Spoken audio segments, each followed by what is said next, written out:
Show me how you roll inside. Hi there, my name is Christopher Henley and I am pleased to serve as the Sub-Dean of the Southeast Regional Chapter for Young Organists in the American Guild of Organists. I am joined today by Dr. Faythe Freese, Professor of Organ at the University of Alabama, to talk a little bit about the educational path of organists and to offer some helpful advice on preparing for undergraduate and graduate auditions. Dr. Freese, thank you for agreeing to do this interview. You're welcome. So, first off, let's start off with a little bit about you. What is your educational background and how you came to be in academia? Well, Good question. Yeah. My educational background is that I started at Illinois State University for a year and then transferred to Valparaiso University, and I have another degree other than music, but was all the way studying always organ private with applied lessons, and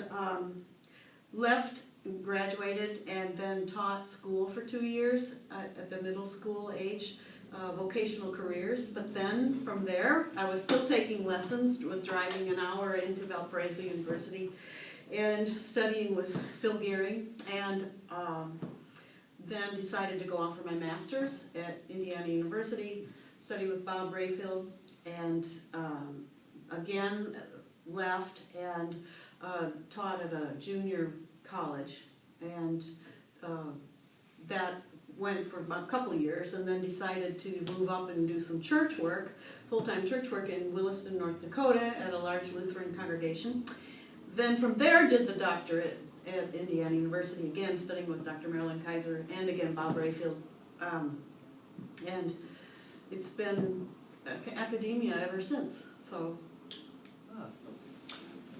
how would you say that your teachers that you've had at the master's and doctoral level influenced you as a teacher now?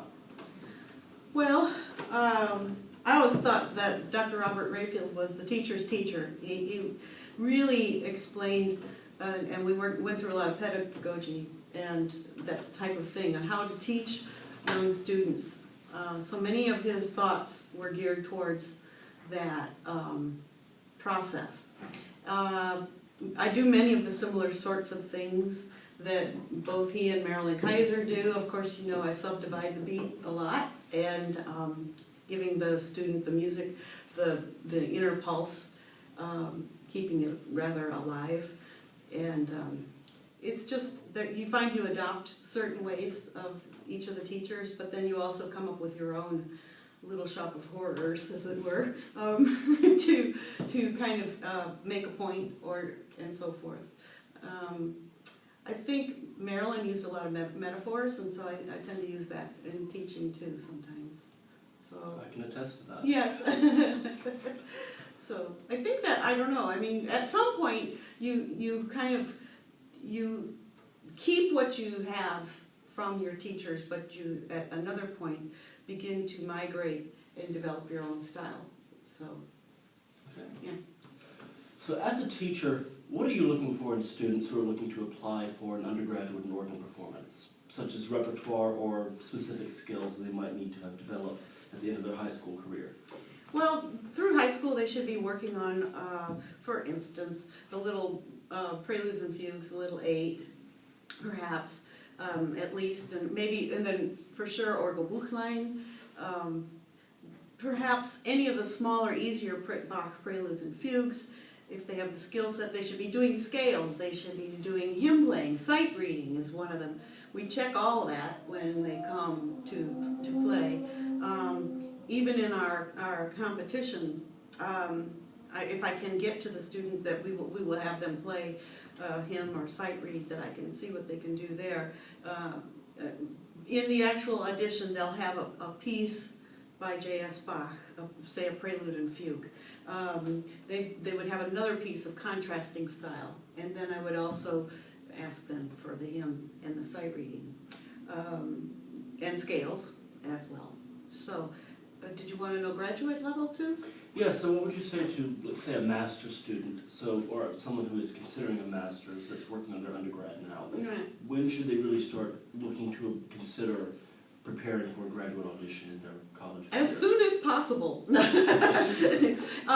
You're always practicing, you're always preparing. So I would say the actual audition itself, should include 3 works of contrasting style.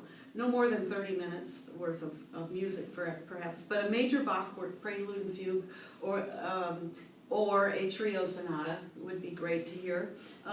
Then I like a German or French romantic piece, Franck or Mendelssohn, perhaps. And then a 21st century contemporary composer, maybe American, perhaps Sowerby or Ives or it would definitely have to be contrasting. And of course, again, I'm checking on their sight reading to see how well they can just read it off at the drop of a hat. So I guess that would probably cover it. They'll be working it's an ongoing process. You're never done. So I guess in your undergrad, you're always working for your graduate. In high school, you're always working to get into your undergrad. So it's never stopping. It just keeps on progressing.